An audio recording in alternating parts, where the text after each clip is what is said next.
Knight, salam jumpa, selamat bertemu kembali di Black Knight Channel. Sahabat Black Knight, pada kesempatan kali ini izinkan kami untuk membahas tentang pernyataan Menteri Agama Yakut Khalil Qomas soal membandingkan pengeras suara di masjid dengan gonggongan anjing yang menuai banyak kontroversi. Salah satunya dari Majelis Ulama Indonesia MUI Jawa Barat menyayangkan pernyataan yang diucapkan Menteri Agama dan meminta untuk klarifikasinya. Sahabat Black Knight, jika saja Yakut Khalil Qomas itu menyatakannya di suatu forum saja atau di suatu masjid atau di suatu tempat saja, tidak berbicara di depan wartawan atau di depan publik, mungkin masih bisa dimaklumi. Namun bagaimana jika dia atau Yakut Khalil Qomas ini kapasitasnya sebagai Menteri Agama, kemudian dia berbicaranya di depan umum, di depan publik, bahkan di depan para wartawan, sehingga ini banyak yang membuat masyarakat kecewa, salah satunya dari Majelis Ulama Indonesia Jawa Barat yang meminta klarifikasi dari Menteri Agama. Sahabat Black Knight, alih-alih masalah tentang kebijakan ini, sebenarnya kebijakan tentang pengeras suara ini sudah ada sejak tahun 1978, kemudian dibahas ulang di tahun 2018 sebagai materi utama kita di dalam surat edaran yang terbaru ini dari 2018 yang bernomor B3940 DJ3 HK 007 kemudian 08 2018 tentang pelaksanaan instruksi Dirjen Bimas Islam nomor Kep D 10190 1978 tentang tuntunan penggunaan pengeras suara di masjid, langgar, dan musola.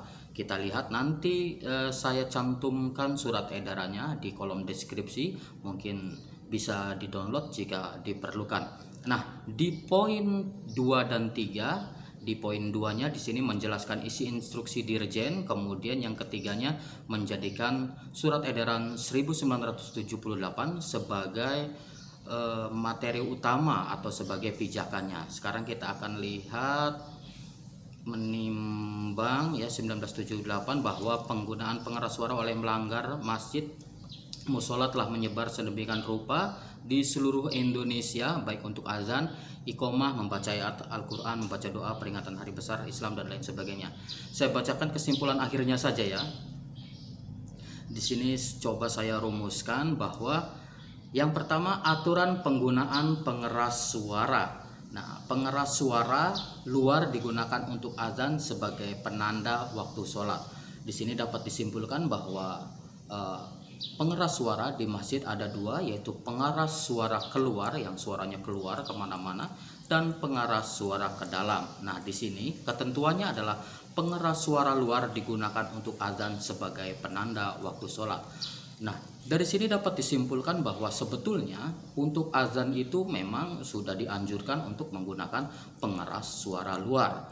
Ya, jikalau mungkin Menteri Agama mempermasalahkannya seperti mengganggu, mungkin di sini sebagai catatan bagi para penggiat-penggiat, para muazin dan semua yang ada di masjid.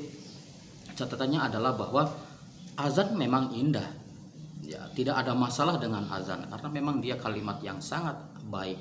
Namun yang sedikit problem adalah muazzinnya yang azannya terkadang kurang pas volumenya atau suaranya kurang indah atau sound systemnya sedang bermasalah kemudian dipaksakan. Sehingga dari sini dapat disimpulkan catatannya adalah bagaimana para penggiat masjid itu memperbaiki dari dalam, yaitu mungkin ada pelatihan-pelatihan bagaimana menjadi muazin yang baik atau nadanya bagaimana supaya indah, kemudian sound systemnya juga. Nah, catatan untuk pemerintah, jikalau memang di daerah-daerah dirasa perlu kebijakan itu diberlakukan, setidaknya pemerintah juga ikut membantu yang ada di masjid. Salah satunya adalah bagaimana melakukan pelatihan-pelatihan untuk orang-orang yang ada di masjid atau muazin-muazin masjid, diadakan pelatihan bagaimana supaya azannya baik, atau juga mengadakan sound system masjid-masjid yang sound systemnya kurang layak dan lain sebagainya, coba didata kemudian diadakan.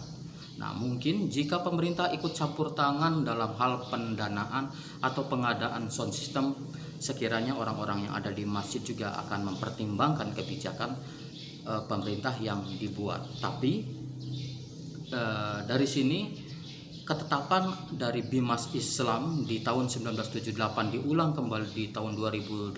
Catatan paling pentingnya adalah azan menggunakan pengeras suara luar. Selanjutnya, pengeras suara dalam digunakan untuk doa dengan syarat tidak meninggikan suara. Jadi ketika doa-doa menggunakan pengeras suara dalam. Selanjutnya, mengutamakan suara yang merdu dan fasih serta tidak meninggikan suara. Nah, ini standar yang agak susah, yaitu suara yang merdu dan fasih. Sehingga catatannya adalah diadakan pelatihan-pelatihan atau bagaimana pemerintah yang ada di daerah dan lain sebagainya supaya hal ini tidak dianggap mengganggu. Kita lanjutkan dulu ya. Waktu sholat subuh, nah ini juga ada aturannya. Sebelum subuh boleh menggunakan pengeras suara paling awal 15 menit sebelum waktunya. Sehingga sebelum sholat subuh dianjurkan untuk menggunakan pengeras suara luar ya, 15 menit membaca Al-Quran. Kemudian pembacaan Al-Quran hanya menggunakan pengeras suara keluar. Nah, ini pengeras suara keluar 15 menit nih. Kemudian azan waktu subuh menggunakan pengeras suara keluar. Oke ya. Sholat subuh, kuliah subuh dan sebagainya menggunakan pengeras suara ke dalam saja. Oke. Untuk sholat subuhnya, kemudian kuliah subuhnya atau doa-doa dan lain sebagainya, selain azan dan membaca Al-Quran hanya menggunakan pengeras suara dalam saja. Kita lanjutkan dulu ke waktu sholat asar, maghrib, dan isya. Ya, waktu sholat asar, maghrib, dan isya. 5 menit sebelum azan dianjurkan membaca Al-Quran. Ini dianjurkan. Kemudian azan dengan pengeras suara keluar dan ke dalam. Nah, untuk sholat asar, maghrib, dan isya 2 pengeras, yaitu keluar dan ke dalam. Kemudian sesudah azan hanya menggunakan pengeras suara ke dalam. Nah, dari sini catatan juga dapat kita pahami. Jika muncul setelah azan ini ada puji-pujian ataupun ada lantunan-lantunan, zikir dan lain sebagainya, kita ikuti aturan mainnya, yaitu menggunakan pengeras suara dalam saja. Selanjutnya, waktu sholat zuhur dan Jumat, 5 menit menjelang zuhur dan 15 menit menjelang waktu Jumat diisi dengan bacaan Al-Quran yang ditujukan keluar, demikian juga azan. Nah, 5 menit menjelang zuhur, 15 menit menjelang sholat Jumat diisi dengan bacaan Al-Quran dan menggunakan pengeras suara keluar. Selanjutnya, sholat, doa, pengumuman, khutbah menggunakan pengeras suara ke dalam saja. Jadi nanti pada saat khutbah sholat Jumat ya gunakanlah pengeras suara ke dalam saja. Selanjutnya, waktu takbir, tarhim, dan Ramadan. Takbir Idul Fitri atau Idul Adha dengan pengeras suara keluar. Oke. Selanjutnya, tarhim, doa dengan pengeras suara ke dalam, dan tarhim zikir tidak menggunakan pengeras suara. Selanjutnya, saat Ramadan, siang dan malam hari bacaan Al-Quran menggunakan pengeras suara ke dalam saja.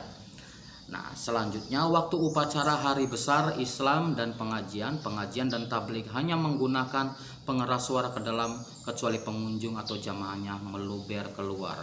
Lalu muncul pertanyaan, bagaimana di kampung saya ini sudah terbiasa dengan pengeras suara keluar, baik itu bacaan Al-Quran dan lain sebagainya, karena ada keyakinan bahwa jika ada yang membaca Al-Quran, simaklah, dengarkanlah, dan orang yang mendengarkan bacaan Al-Quran itu jika disimak akan mendapatkan pahala. Nah, ada pengecualian di sini bahwa pengeras suara pada masjid yang tadi itu yang kita sebutkan, yaitu masjid, langgar, atau musola di kampung nih ya, pada umumnya ketentuan yang ketat ini yang tadi untuk kota-kota besar, yaitu ibu kota negara, ibu kota provinsi, dan ibu kota kabupaten kota madya, yakni di mana penduduk aneka warna agama dan kebangsaan, aneka warna dalam jam kerja dan keperluan bekerja, tenang di rumah dan lain-lain. Poin keduanya, untuk masjid, langgar, dan musola di desa atau kampung, pemakaiannya dapat lebih longgar dengan memperhatikan tanggapan dari reaksi masyarakat, kecuali hal-hal yang dilarang oleh syara. Dari sini dapat disimpulkan bahwa kalau masjid-masjid yang tingkatnya kecamatan, desa, atau di kampung-kampung, kita lihat bagaimana situasi masyarakat. Jikalau mereka tidak merasa terganggu, dan saya kira memang biasanya di kampung-kampung itu malah lebih senang, itu jika merasa terganggu, kita lihat keadaan masyarakat. Jika terganggu, kita menggunakan aturan-aturan main tadi. Tapi jika masyarakat mendukungnya, ya kita seperti biasa saja menggunakan pengeras suara. Catatan yang terpentingnya adalah bagaimana kita membuat suara yang keluar dari masjid itu indah dan enak didengarkan, sehingga yang mendengarkan pun menjadi lebih tenang, lebih tentram, dan lebih adem. Sahabat Blackneck, itu saja yang bisa disampaikan. Oh ya, catatan terpenting untuk yang terhormat Bapak Menteri Agama, mungkin Anda akan lebih bijak jika Anda bisa meminta maaf kepada seluruh masyarakat yang merasa terganggu atau merasa tersinggung dengan ucapan Anda yang menyamakan azan dengan gonggongan anjing. Ya, saya kira Bapak Menteri Agama lebih tahu kapasitasnya, dan saya kira lebih berjiwa besar dan lebih bijak. Alangkah Anda bisa meminta maafnya, dan kita yakin bahwa umat Islam yang ada di Indonesia bisa memakluminya dan memahaminya, karena mungkin niat Anda itu baik, yaitu mengingatkan kembali kebijakan yang ada di tahun 2018 yang mengambil kebijakan di tahun 1978. Mungkin itu saja yang bisa disampaikan. Mohon maaf jika ada beberapa hal yang kurang berkenan. See you next time. Bye.